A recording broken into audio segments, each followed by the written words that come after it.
All right, 10 active members of Australia's elite special forces, as I said at the top of the show, are facing termination after a confronting war crimes report. The Australian newspaper reports late this afternoon that Defence has sent a range of show cause notices to several soldiers implicated in the Brereton inquiry within days of its release. They have, these soldiers, 14 days to respond. Now, it's understood they're not among those that the report recommends be referred to the Federal Police. Let's bring in my panel, Sky News host of Across Australia, Peta Credlin in Brisbane, Radio 2GB broadcaster, Sky News host Chris Smith in Sydney. Chris, big news, breaking news. What do you make of that report? Well, if those men or women or whoever they might be who are not actually part of the 19 that Paul Brereton has recommended for charging, this is actually a good step in that I think the men and women involved get a chance to show cause. The fact is that we've only got part of the truth, and this is what I've argued on air all week. The truth is what happens after these charges eventually are laid. We go to court, we test witnesses, we test the evidence that Paul Brereton has allegedly seen. That is the truth, what we end up with. The truth is not, at this stage, after an inquiry has landed on the table of the Defence Force, and that seems to be the legacy that the SAS leaves behind, and we should change and amend exhibits at the Australian War Memorial. We haven't seen the truth yet. So I think this is a constructive step, because we're now going to hear from some of these men and women about their responses to what allegations they're up against. So Chris has just mentioned there the War Memorial. I spoke about that as my editorial last night.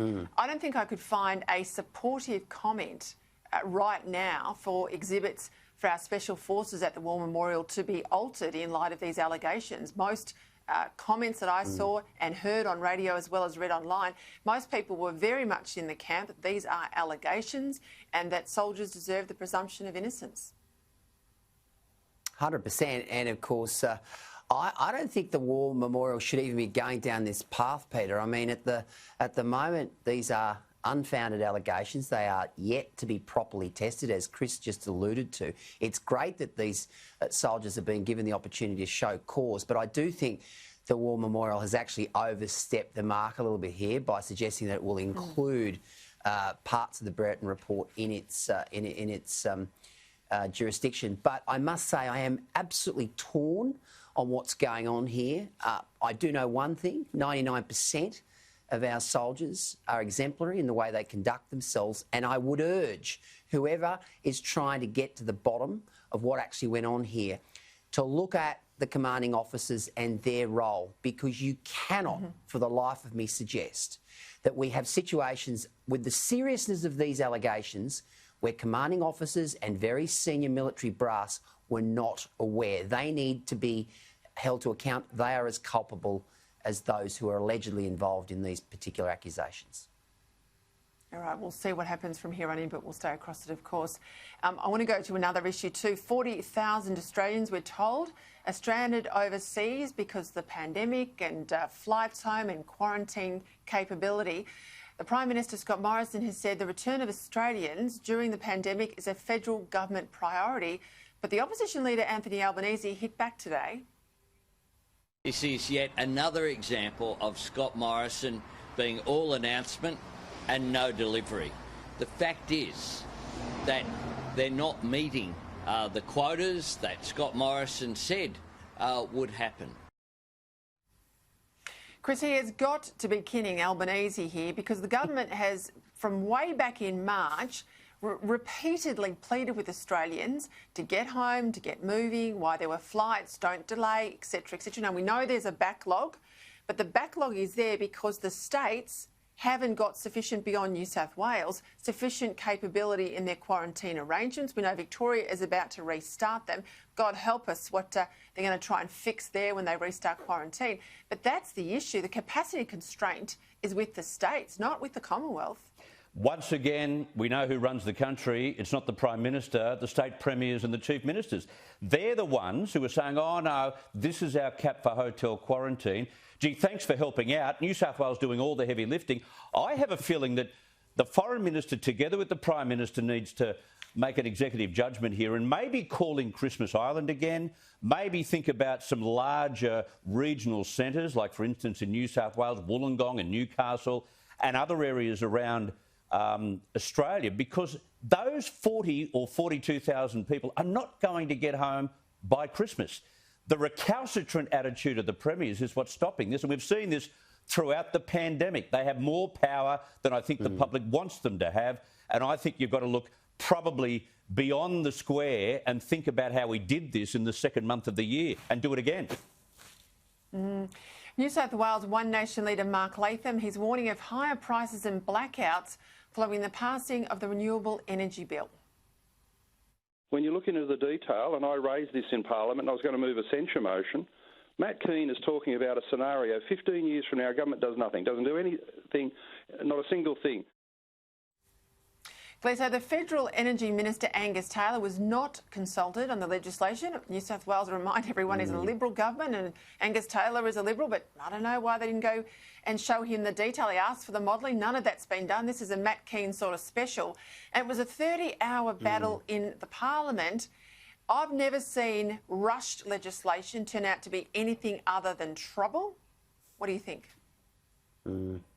Well, I think Matt Kean didn't get the memo clearly from Angus Taylor on this, because it seems to me Matt Kean, was born to be in the Labor Party, or maybe even the Greens rather than the Liberal Party. He seems to be a guy who's sort of out of kilter. Look, the one difference in this country, the massive difference between the Labor Party and the Liberal Party, is energy policy. I mean, it basically shaped the fortunes of the Labor Party at the last federal election when they turned their back on coal miners in central Queensland. And here you've got Matt Kean. And Barnaby Joyce came out today and started referring to this particular piece of legislation as pixienomics or something. It was just crazy sort of pie-in-the-sky stuff. I can't understand why Berejiklian has fallen for this. She's had a terrible week with the shredding of the documents and not having the COVID test. And this has put the icing on the cake, Peter. And I mean, for the life of me, people in this country want common sense energy policies, not pie in the sky stuff. And I think Matt Kean needs to go and join Adam Bant and, sit around in, St Kilda and drink lattes. And Peter, can I just say, both Barnaby Joyce and in particular Mark Latham have economics degrees. They're the ones that say that this doesn't cut the mustard in terms of the economics of it all. And I'd be listening more to what they're saying than what I would for someone who should be in the Green Party in the form of Matt Kean. But shame on a weak cabinet in New South Wales too, because, I'll remind people at home, you can have a frolic from a minister, but it then gets ticked off by a cabinet through a party room and then voted on by all of those lemmings in the Liberal Party in the Parliament. So it's not just crazy Kean, Green, Matt Kean, but it's, all the other people that just jumped over the cliff with him. I think it's nuts. Chris, I want to ask you just quickly, all of this talk today about the recovery of copies of shredded documents, this goes to grants, 140 million we're told in the lead up to last year's state election, or the recent state election. The Premier says it's not illegal to use taxpayer money. Yep, absolutely. Politically, that's truthful. But it's not a good look. No, it's not a good look. She's had a shocker of a week, Gladys Berejiklian. On three fronts. We know that she's had 3 tests. She certainly hasn't admitted not to self-isolating on 3 occasions. She's done that. She's admitted that once. But you can only presume that she's gone ahead and done what she normally does, waiting for a test result. So she hasn't been self-isolating, as she's been telling us all. That's not a good look. Shredding documents of any kind is not a good look. Blind Freddie can tell you that is trying to hide something, and it relates to a scheme where 95% of the $250 million goes to coalition councils or councils in coalition seats. Come on. Doesn't pass any test, and it looks so it never does. It's not funny. It never does. It's the cover-up's worse than the crime. Yeah, but just one thing, any document you try and shred in government, there'll be an e-copy or a soft copy somewhere. There won't just be a hard copy that's been printed off. You're an idiot if you can get it off the server. 1. 2, going into the 2013 election when crazy people came up with ideas like this, that we'd have this, sports fund or a grants fund, I said it always ends in tears. Even if the electorate that gets it is a genuine bid, even if it is because it belongs to the government, you'll be in trouble. It is better to give every seat the same amount of money and allow 100%. local community groups to be formed to say, how are we going to spend this $200,000? You know, hot water in the change rooms, you know, lights at the footy ground, whatever it might be, but have it as a grassroots thing. This is nuts to keep going down this path. Yeah.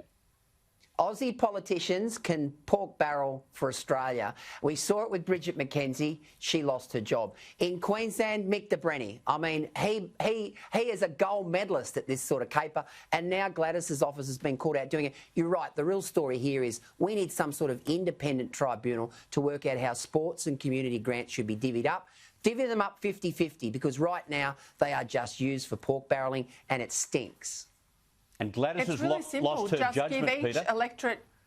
Give each electorate the same amount of money and let the grassroots in those communities put their bid up, and they mightn't get, you know, a bid one year, they might get it the next year, but it's far more equitable. You're right, Chris, I think she's struggling with her judgment this week.